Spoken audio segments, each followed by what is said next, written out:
Hey everybody, welcome back to my channel. This is Chris checking in with another video. How are you? I hope you are doing well and that you are off to an amazing start to your day, afternoon, evening, wherever you are watching this video from.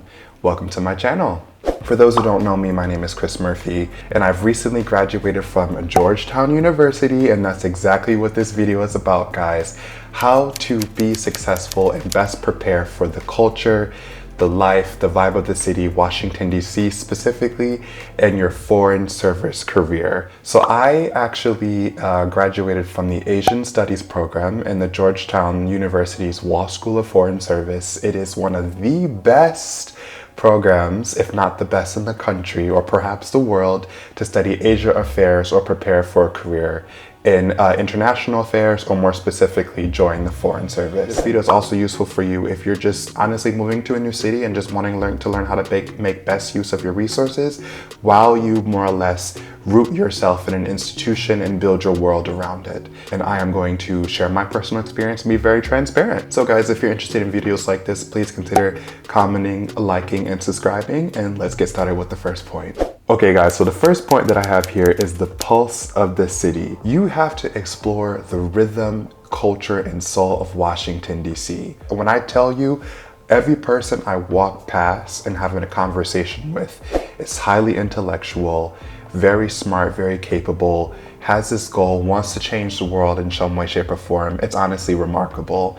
There are think tanks here, there are consultancies here, there are embassies here, White House is here, all the government headquarters are here. So that's all part of the underpinning culture and aspect of Washington, D.C. And attending Georgetown, you are right in the heart of it. But in order to best monetize off of this practical education, you have to more or less dive deeply into the culture of the city in order to combine the practical education with also personal growth. Check out various neighborhoods. Go to Adams Morgan for a happy hour. You know, go to Sichuan Pavilion on K Street, some of the best Sichuanese food that you will ever eat in your life. It's really good, especially for American standards. Take a walk to the White House.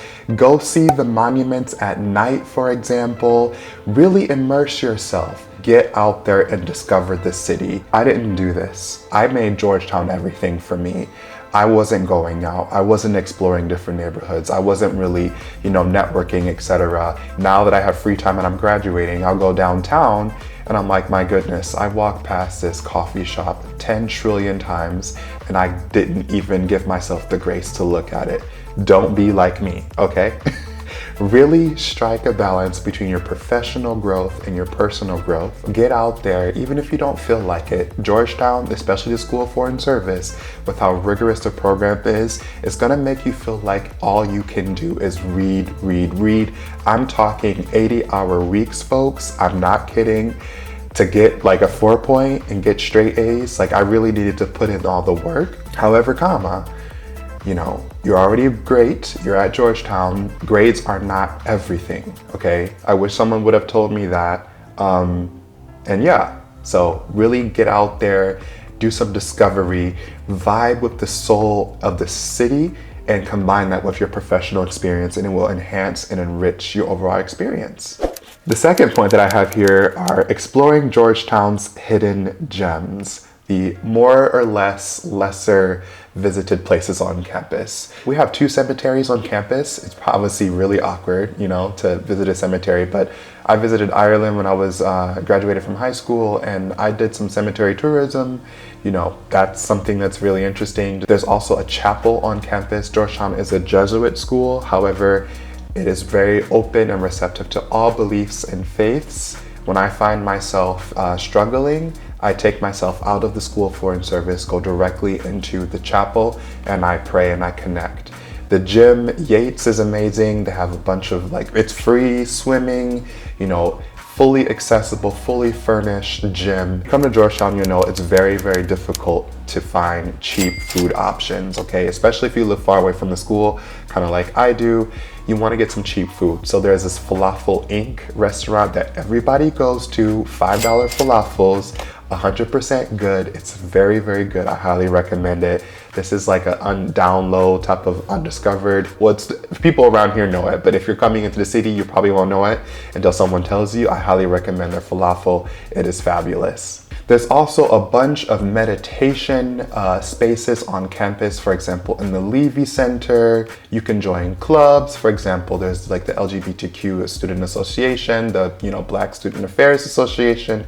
There's a lot of things for you to get involved in. However, one caveat that I didn't do is I think that I got super worked up with all the emails informing me of all these hidden gems. Do take a break. If you feel completely bombarded and exhausted and worn out, it's okay to take a break. It's okay to not go to these things too. Okay, so the third point I have here is the most important: networking beyond borders. It is critical for you, especially when you come to Georgetown, the School of Foreign Service, to build a global network of connections. Georgetown University has educated presidents. It has educated the kings. I think the King of Spain actually studied here, if I'm not mistaken. You have first generation college students like me, and you also have children who are children of, like, for example, presidents or politicians that are right down the street. Clintons are on campus, or for example, Tim Cook or whoever is on campus. There's a lot of networking opportunities there. Try your best to put yourself out there. Go to a salsa dancing club. Literally every single person that you meet here came to DC probably for the same reasons, if they're not a local, as you. Are curious, passionate about public service, changing the world, etc. Really network. You never know who you will meet. This is something that I really didn't do. I didn't go to a lot of networking events because I was just kind of exhausted. But honestly, these connections will get you jobs here. That's one thing. I'm gonna make a video about that if you guys are interested, about how is it that you maneuver like the job market here in Washington, D.C., because it's super competitive. I'll preface that video by saying it's critical that you make connections, because thousands of people are applying for the same positions that you're applying for, be it an internship or be it a full-time job. It is critical that you have someone within the agency that can flag your CV. I just applied for a job and I was told that 900 people applied for 10 slots. Can you imagine? 10 slots. This is the reality of the job market in Washington, D.C.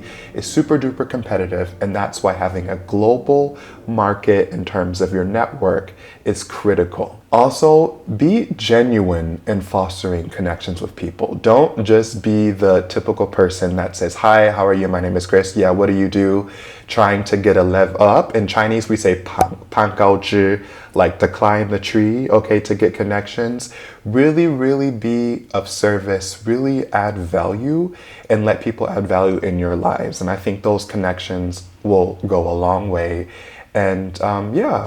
Okay guys, the fourth point that I have here is nurturing cultural competence. So I am part of the Asian Studies program, and I am a China hand. And this is my second master's from Peking University, where I focus directly on China, from studying international relations from a China perspective. And I came to the United States to Georgetown School of Foreign Service to kind of get America's perspective on international relations. Georgetown University does that already, in that it puts you in spaces with people who are experts, who have received their education, more specifically international relations, from a different perspective. What the United States constitutes China's behavior in the South China Sea as offensive could be regarded by China as defensive.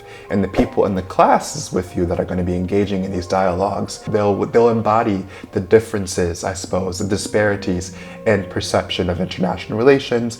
And it's critical to be open and practice cultural competence. The School of Foreign Service prides itself on service and preparing people to get ready to join these critical spaces of decision making, and you can't do that if you don't have empathy. Listen to your classmates who come from various cultural backgrounds about how they perceive international relations. Take courses if you're someone like me, a China hand, fully focus on China. Take a course about Japan. I took my first semester, I took a course about gender and LGBTQ issues in South Asia. Dr. Cha, our professor here, a very renowned professor, He offers a course called Korea and the World. I didn't know anything about South Korea. Take courses that broaden your perspective to build that empathy and cultural competence as well as interests in various cultures. And that will serve you not only in your personal life, but your professional life. And you never know, you may end up becoming an expert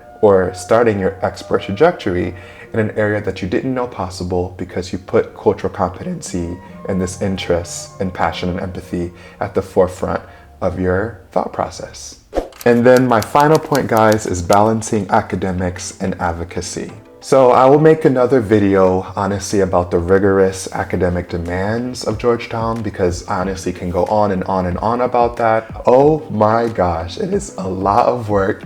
They kick your butt. Your professors have high standards of you because your professors are likely playing a role in running the world. Senior decision makers in American governance on critical issues.